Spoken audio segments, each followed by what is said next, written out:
Good evening students हमारा एक chapter जो भी रह गया है ऑडिटिंग में वो स्टार्ट करने जा रहे हैं हम, दैट इज़ मैनेजमेंट ऑडिट। आप देखिए नाम से पता चल रहा है मैनेजमेंट ऑडिट क्या होता है। Management audit, audit of management, और we can say audit of management activities is known as management audit. क्योंकि देखो कंपनी में आपको पता है मैनेजमेंट और ऑनरशिप दोनों अलग अलग हैं।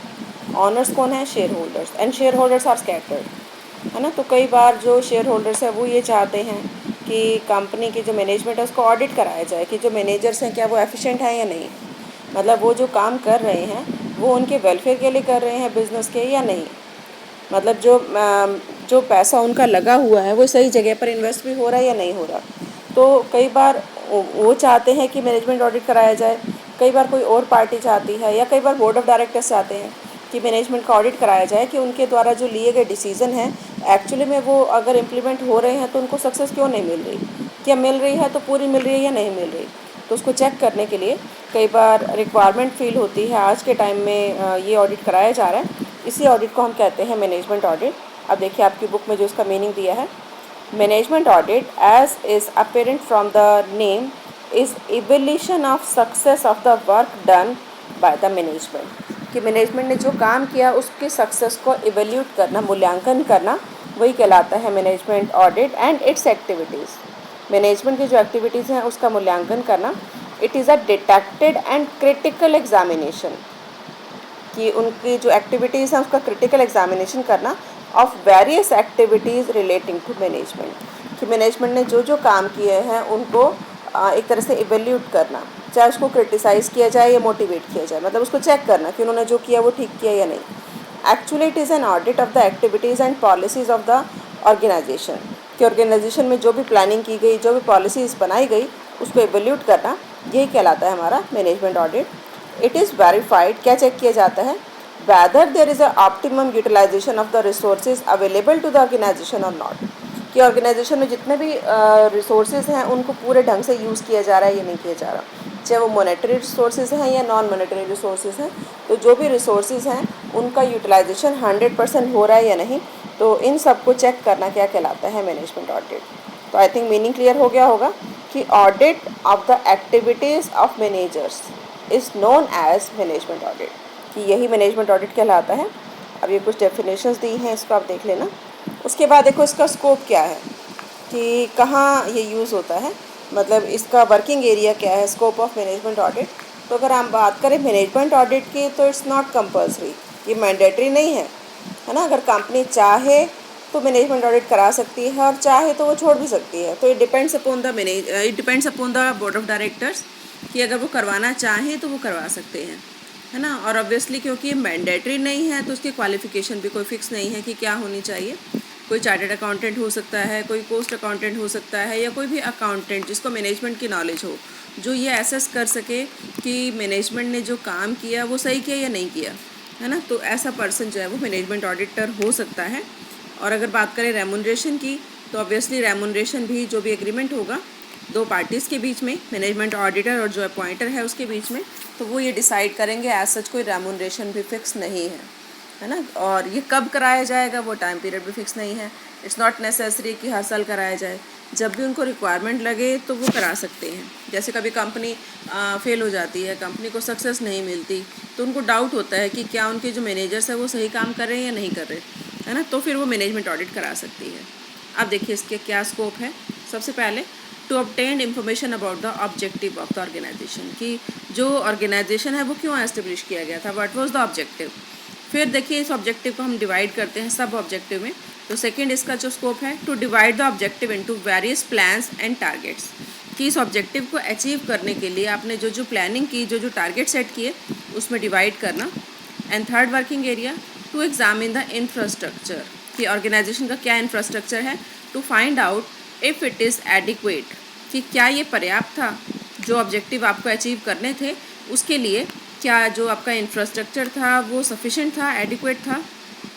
Fourth, to check the various activities and sub activities to see if the desired objective have been achieved और नॉट, कि ये चेक करना कि जो काम किए गए हैं, जो एक्टिविटीज़ मैनेजमेंट के द्वारा की गई हैं, क्या वो आपके ऑब्जेक्टिव को अचीव करने के लिए सफिशिएंट थी, एडिक्वेट थी, और कुछ सजेशंस देना, है ना, इसके बारे में कि क्या प्लानिंग की गई, क्या वर्किंग एरिया डिसाइड किया गया, तो उसके बारे में सजेशन देना कि कमी रही तो कहाँ रही, क्यों उनको अपने टारगेट्स अचीव नहीं हुए, या हो गए तो कम हुए, मतलब जितना उनको मिलना चाहिए था उतना नहीं मिला। तो ये था स्कोप। अब देखिए ये क्यों कराया जाता है, what are the objective of management audit. सबसे पहला तो वही performance of various activities of management, कि जो मैनेजमेंट है उसकी जो एक्टिविटीज़ की परफॉर्मेंस है उसको इम्प्रूव करने के लिए, है ना, ताकि उनको टाइम टू टाइम कुछ एडवाइस मिलता रहे कि ऐसे करना चाहिए। And to achieve efficiency of the management, कि मैनेजमेंट की एफिशिएंसी को बढ़ाने के लिए, ताकि वो और अच्छे से काम करे।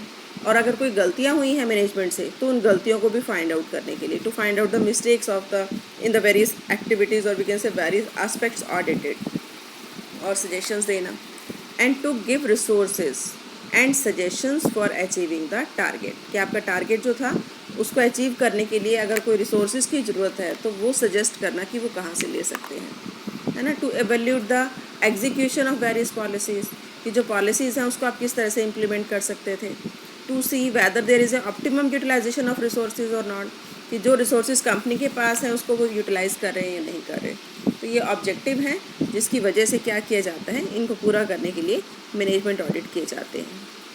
अब ये क्वेश्चन अराइज होता है, व्हाट इज़ द नीड, क्यों कराया जाए management audit, what is the importance, है ना। तो कुछ पर्सन ये मानते हैं कि it's a wastage of money, जो मैनेजर्स काम कर रहे हैं वो अच्छा ही करेंगे, है ना, तो उनको इवेल्यूट करना ज़रूरी नहीं है। लेकिन कुछ पर्सन्स ये मानते हैं क्योंकि कंपनी में और पर्सन्स का, बाहर के लोगों का पैसा लगा हुआ है, पब्लिक का पैसा लगा हुआ है, तो इसलिए ज़रूरी है कि उनको इवेल्यूट करते रहना चाहिए कि मैनेजमेंट उनकी मनी को किस तरह से यूज़ कर रही है।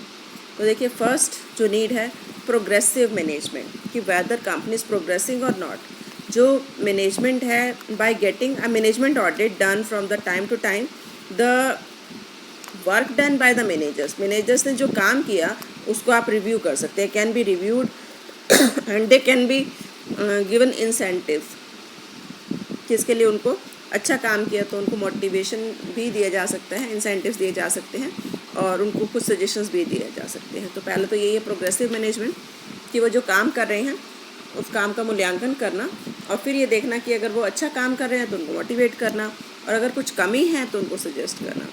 सेकेंड देखिए, the main objective is to find out the results, कि क्या रिज़ल्ट रहे, मतलब जो भी उन्होंने एफर्ट्स किए, जो मनी मतलब इन्वेस्ट की, कितनी मनी इन्वेस्ट की, कितने रिटर्न्स मिले उसके ऊपर बिजनेस में, तो मतलब जो मैनेजमेंट है वो कितनी सक्सेसफुल रही।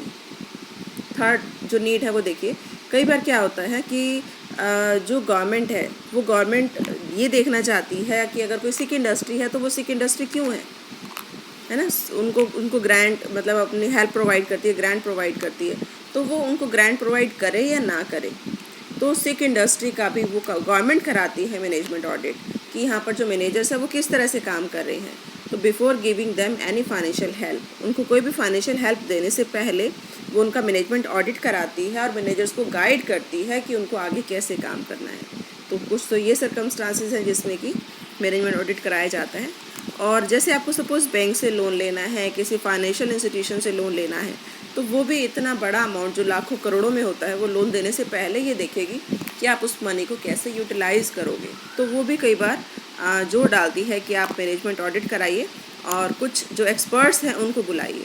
तो फिर जो लोन लेने से पहले इस तरह का मैनेजमेंट ऑडिट कराना पड़ता है, और जो रिपोर्ट मैनेजमेंट ऑडिटर देता है उसके बेसिस पर ये बैंक या फाइनेंशियल इंस्टीट्यूशन जो है वो वो लेते हैं, डिसीज़न लेते हैं कि उनको लोन देना है या नहीं देना।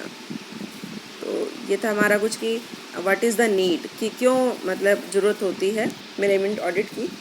उसके बाद देखिए, अगर कोई कंपनी किसी में कोलैबोरेट हो रही है, मतलब जैसे सपोज़ दो कंपनी है, एक इंडिया की है, एक बाहर की कंट्री की है, दोनों को आपस में मर्ज करना है, तो जो फॉरेन गवर्नमेंट है वो भी ऑब्वियसली चाहेगी, देखना चाहेगी कि आप किस तरह से कंपनी को चला रहे हैं, है ना, आपके काम को देखना चाहेगी। तो फॉरेन इन्वेस्टमेंट को मोटिवेट करने के लिए, कि ताकि वो मतलब आपकी कंपनी में उसका कोलैबोरेशन हो जाए, उसके लिए भी ज़रूरी होता है कि कई बार वो कहते हैं कि आप अपनी कंपनी का जो है मैनेजमेंट ऑडिट कराइए। एंड गवर्नमेंट ऑर्गेनाइजेशन इस बात को समझ रही है ना, कि चेंज आया है, और जो भी ओल्ड टेक्निक थी ऑडिटिंग की, उससे हटकर उनको क्या कराना चाहिए, management audit should be done.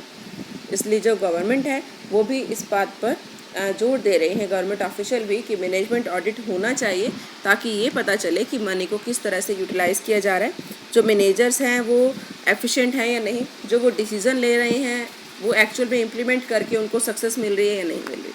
तो ये था कि व्हाट इज़ द नीड, कि किस तरीके से जो मैनेजमेंट ऑडिट है वो किया जाता है।